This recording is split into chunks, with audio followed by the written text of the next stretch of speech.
जब भी कोई जिम्मेदारी मिलती है तो मैं हमेशा शारदा माई के धाम में जाता हूँ, उनके चरणों में अपना सिर नवा के फिर अपने काम की शुरुआत करता हूँ। उसी कड़ी में आज मैं फिर से गया था, उनसे यही प्रार्थना की है कि इतनी हमें बुद्धि और शक्ति दें कि जनता की जो अपेक्षाएं हैं, हमारे मध्य प्रदेश को हिंदुस्तान का सबसे बेहतर राज्य बनाना और हमारे विंध्य क्षेत्र को हिंदुस्तान का सबसे समृद्धशाली इलाका बनाना, ये जो बड़ा काम है ये हमारे प्रयास भर से नहीं होगा, ये आपकी कृपा से ही होगा।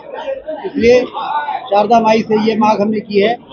और उसके बाद चित्रकूट गए थे, वहाँ हमारे जो गुरु हैं स्वामी राम बद्री प्रपन्नाचार्य जी महाराज जी, उन्होंने वैदिक और संस्कृत विद्यापीठ की स्थापना करके उसका लोकार्पण करने का मुझे सौभाग्य मिला। तो जिम्मेदारी मिलने के बाद शुरुआत ही बहुत अच्छी हो रही है। संस्कृत की रक्षा के लिए, सनातन की रक्षा के लिए, उसके संवर्धन के लिए, उसको बढ़ावे के लिए। इसका मतलब ये है कि ईश्वर की कृपा है और ये शुरुआत जब ऐसा है तो इसका अंजाम भी अच्छा होगा। हमारा विंध्य क्षेत्र समृद्धशाली होगा, नंबर 1 का स्थान प्राप्त करेगा और हमारा मध्य प्रदेश भी हिंदुस्तान का सबसे बेहतर राज्य बन के तैयार होगा। तो बताया ना कि 18 सालों से हमारी सरकार है, लगातार सुधार के काम हमारी सरकार में हुए हैं। उसी का परिणाम है कि फिर से जनता ने हमें 163 सीट देके फिर से सत्ता की चाबी हमारे हाथ में दे दी है बागडोर, क्योंकि हमने अच्छा काम किया, सुशासन जनता ने देखा। और इसलिए जो 18 वर्षों में जो सुधार हुआ है, बीमारू राज का कलंक मिटा है, उसको और आगे बढ़ाएंगे। माननीय मुख्यमंत्री हमारे मोहन यादव जी के नेतृत्व में हम सारे लोग जो काम बचा हुआ है उसको पूरा करके हिंदुस्तान का सबसे बेहतर राज्य मध्य प्रदेश को बनाएंगे। शिवराज जी को मुख्यमंत्री नहीं बनाया गया, इसको लेकर प्रदेश की बहनें जो है दुखी हैं। पूर्व मुख्यमंत्री शिवराज सिंह चौहान जी ने स्वयं ये कहा है, जब विधायक दल की बैठक में उन्होंने प्रस्ताव रखा तो उन्होंने ये कहा है कि इसी प्रकार से मुझे भी 2005 में पार्टी ने आगे बढ़ाया था, जिम्मेदारी दी थी, मैं भी बिल्कुल नया था। उसी प्रकार से डॉक्टर मोहन यादव जी को अब आज पार्टी आगे बढ़ा रही है, उनको जिम्मेदारी दे रही है। जैसे मैंने अच्छा काम किया है वैसे मोहन यादव जी के नेतृत्व में भी अच्छा काम होगा। नए लोगों को आगे बढ़ाना और उनको काम करने का मौका देना, ये हमारे पार्टी का पुराना सिद्धांत है। उसी सिद्धांत पर चलते चलते आज हमारी पार्टी दुनिया की सबसे बड़ी पार्टी और जनता की सबसे प्रिय पार्टी बन चुकी है। इस बार 10 तारीख को लाडली बहनों के खाते में पैसे आएंगे?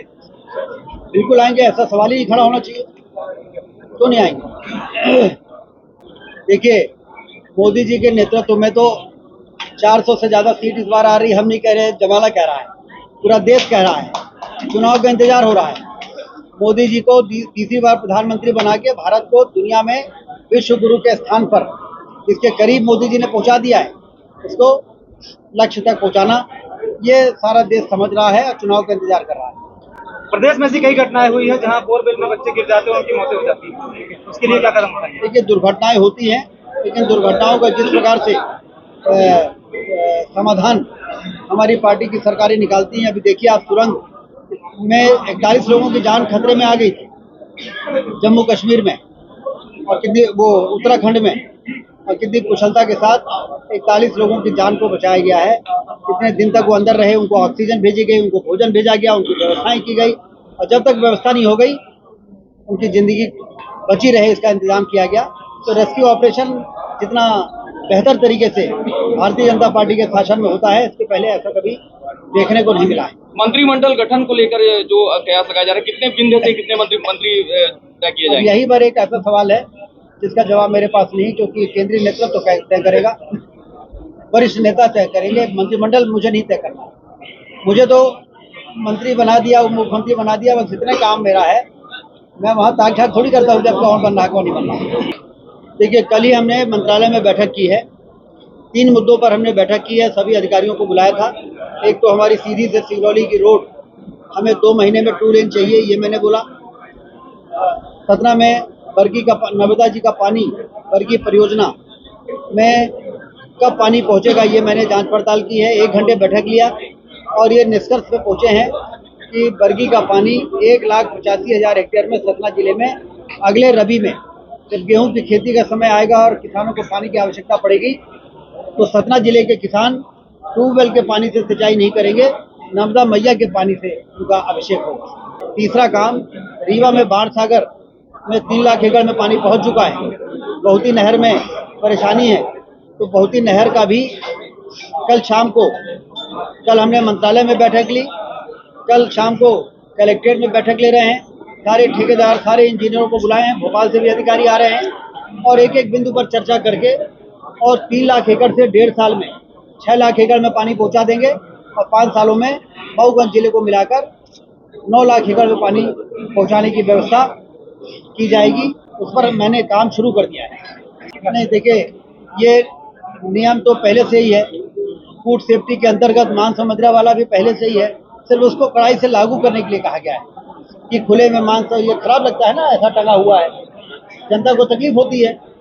ये सरकार की जिम्मेदारी है प्रशासन की कि ऐसा कोई काम जिससे जनता को तकलीफ हो रही है उसको कड़ाई से लागू किया जाए। लाउड स्पीकर का एक समय होता है, उसके बाद यदि वो लोगों को ध्वनि प्रदूषण से परेशान कर रहे हैं और नियम है, तो नियम का पालन करने के लिए मुख्यमंत्री जी ने कहा। चुनाव के वक्त है इस बात। कांग्रेस को आपत्ति है, तभी तो रसातल पे है। चुनाव के बाद कांग्रेस ने ईवीएम पर सवाल खड़े किए थे। उनको हर चीज में आपत्ति है, और वो छिंदवाड़ा में 7 सीट जीत गया, उसमें ईवीएम सही था कि गलत था? छिंदवाड़ा में तो 7 सीटें जीत गए कांग्रेस, तो वो गलत जीते हैं क्या? छिंदवाड़ा इस बार निश्चित रूप से भारतीय जनता पार्टी जीतेगी, आप देखिएगा। ठीक है, सब